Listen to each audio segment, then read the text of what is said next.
Salut à tous, donc je vous retrouve pour vous faire un peu l'introduction de ce qui va se passer par rapport au Japon.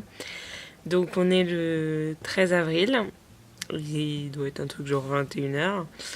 Je pars demain du Japon et donc vous vous en doutez, vous avez pu voir qu'il n'y a pas eu beaucoup de choses dites sur la page par rapport aux vidéos, par rapport au vlog. Il y a eu quelques trucs par rapport aux photos que j'ai pas encore postées.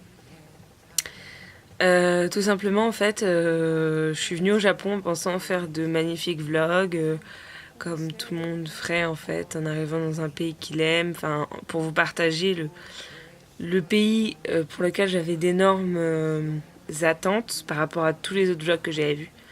Et en fait, en arrivant ici, j'ai eu pas mal de problèmes, puisque tous les problèmes m'arrivent.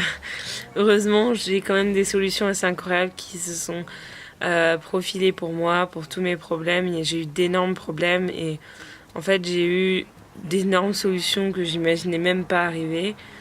Et j'ai rencontré des gens incroyables, donc ça, je vais vous en parler, évidemment, pour que vous aussi, vous puissiez avoir une bonne expérience au Japon. Et je me suis dit que tant qu'avec une galérienne, au sens avoir toutes les merdes du monde qui m'arrivent, j'allais pas vous présenter le Japon sous la forme dont tout le monde peut vous le présenter, mais j'allais plus vous donner mes conseils, mes astuces, les choses à ne pas faire, les choses à éviter absolument au Japon. Euh, Plutôt que de vous faire miroiter une réalité qui en fait n'a pas du tout été le cas. Moi quand je suis arrivée ici, je suis arrivée avec des vidéos dans la tête, des choses incroyables que j'avais vues dans des vlogs de personnes sur YouTube et je me suis rendu compte que le Japon n'était pas du tout comme ça, au sens où, rien que pour vous donner un exemple, on m'a montré le Japon comme un pays what the fuck. Je suis arrivée au Japon, j'ai pas trouvé le Japon what the fuck du tout. J'ai trouvé que c'était un pays de... Enfin, il y a une ambiance, il y a un truc que tu sens quand t'arrives. Moi, quand je suis arrivée, je l'ai senti.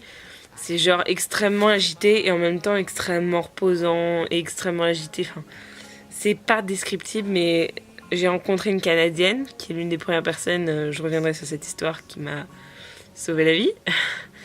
Et qui m'a expliqué qu'elle l'avait ressenti aussi. Et donc je pense que c'est vraiment un sentiment qui est commun. Mais j'ai pas ressenti le Japon what the fuck qu'on m'avait miroité. Peut-être parce que je suis pas allée directement dans les quartiers où tout le monde allait. Je suis pas allée à Shinjuku au début, je suis pas allée à Shibuya, je suis pas allée à Harajuku. Je suis restée dans la périphérie, donc dans ce que j'appelle le Japon normal en fait, et pas dans le Japon commercial, si on peut dire, dans le Japon qui est fait pour les touristes. J'étais vraiment dans des parties du Japon et c'est ça que j'ai apprécié où j'avais pas d'étrangers, à part moi en fait. Donc ça m'a permis vraiment de réaliser en fait qu'est-ce qu'était le Japon et pas de me retrouver parmi plein de touristes, ce qui a été le cas à certains moments et qui m'a vraiment vraiment saoulée. Parce qu'il faut savoir que les touristes ne sont pas les personnes les plus polies au monde. Mais voilà, donc ça je vous raconterai dans d'autres vidéos. Je sais pas encore comment je vais tourner ça, mais je voulais juste vous mettre au courant que ce serait pas des vlogs, que j'ai pris aucune image vidéo. Déjà parce que j'ai voulu vivre mon voyage à fond et pas me dire oh je vais filmer ce jour-là, je vais filmer ce jour-là. Et ensuite parce que les photos, moi j'ai pris des photos donc je vous mettrai des photos. Mais je trouve pas ça intéressant en fait j'ai pas envie de le faire, donc je me dis je vais pas faire quelque chose. Je suis partie avec l'envie de le faire et je suis arrivée, il m'est arrivé tellement de merde, vous avez pas idée que qui m'ont désillusionné toute l'idée que j'avais et pendant 20 jours j'ai reconstruit l'idée que j'avais du Japon et je me suis fait ma propre idée qui n'est pas du tout celle qu'on m'a vendue en fait et qui me plaît aussi mais qui n'est pas celle qu'on m'a vendue et donc je me voyais pas. En fait, j'ai passé tellement de temps à reconstruire l'idée que j'avais du Japon que j'aurais pas pu vous présenter des vlogs. Dans le sens où j'aurais pas pu vous présenter un pays sous un angle otaku, sous un angle, voilà. Surtout que moi, c'est vraiment pas l'angle otaku qui m'a vraiment... Je suis venue pour ça. Je suis venue pour le côté geek, otaku, enfin manga. Et en fait, j'ai passé plus de temps dans le Japon traditionnel et dans le Japon commun, si on peut dire. Parce que c'était aussi ça mon objectif. Et enfin, c'est vraiment. J'ai redécouvert un Japon, donc vous ne me voyez pas vous faire, vous faire une image alors que je n'en avais pas moi-même en fait. Donc voilà, donc j'espère que ces vidéos vous plairont. Je m'excuse pour le bordel et pour le non-maquillage de ma tête. Et, euh, et on se retrouve pour une prochaine vidéo. Bye bye.